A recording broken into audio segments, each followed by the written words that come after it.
அண்மை செய்திகளை பார்த்து வருகிறோம். திண்டுக்கல்லில் மார்க்சிஸ்ட் கம்யூனிஸ்ட் கட்சியினருக்கும் இந்து முன்னணியினருக்கும் இடையே மோதலானது ஏற்பட்டிருக்கிறது.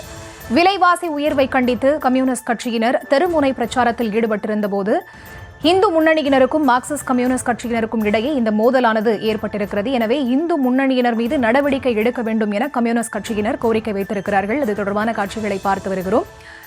இரண்டு தரப்பினரும் கடுமையான மோதலில் ஈடுபட்டு வரக்கூடிய அந்த காட்சிகள் திரையில் பார்த்து வருகிறோம். விவரங்களோடு இணைகிறார் எமது செய்தியாளர் பிரேம்குமார். அவரிடம் பேசலாம். வணக்கம் பிரேம்குமார். இந்த மோதலுக்கான முழுமையான காரணம்? ஃபரிதா, திண்டுக்கல் மாவட்டம் தாடிக்கொம்பு பேரூராட்சியில் மார்க்சிஸ்ட் கம்யூனிஸ்ட் கட்சியின் சார்பாக விலைவாசி உயர்வை கண்டித்து தெருமுறை பிரச்சாரமானது நடைபெற்று வந்தது. அந்த பிரச்சாரத்தில் முருகர் மாநாடு குறித்து விமர்சனம் செய்ததாக கூறி அருகில் இருந்த இந்து முன்னணியினர் மார்க்சிஸ்ட் கம்யூனிஸ்ட் கட்சி நிர்வாகிகளுடன் வாக்குவாதத்தில் ஈடுபட்டுள்ளனர். இதனைத் தொடர்ந்து இரு தரப்பினரிடையே வாக்குவாதமானது முற்றிய நிலையில் தொடர்ந்து கைகலப்பு ஏற்பட்டு தள்ளுமுள்ளானது நடைபெற்று வந்துள்ளது.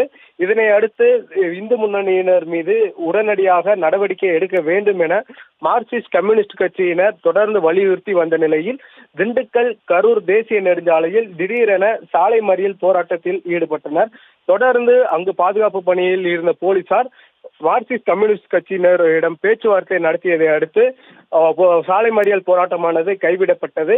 இந்த சாலை மறியல் போராட்டத்தால் சுமார் அரை மணி நேரம் திண்டுக்கல் பெங்களூரு தேசிய நெடுஞ்சாலையில் போக்குவரத்து நெரிசலானது ஏற்பட்டது.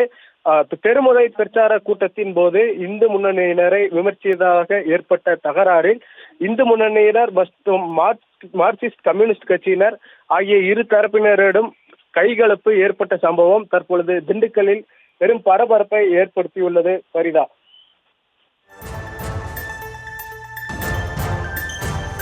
விவரங்களுக்கு நன்றி பிரேம்குமார்.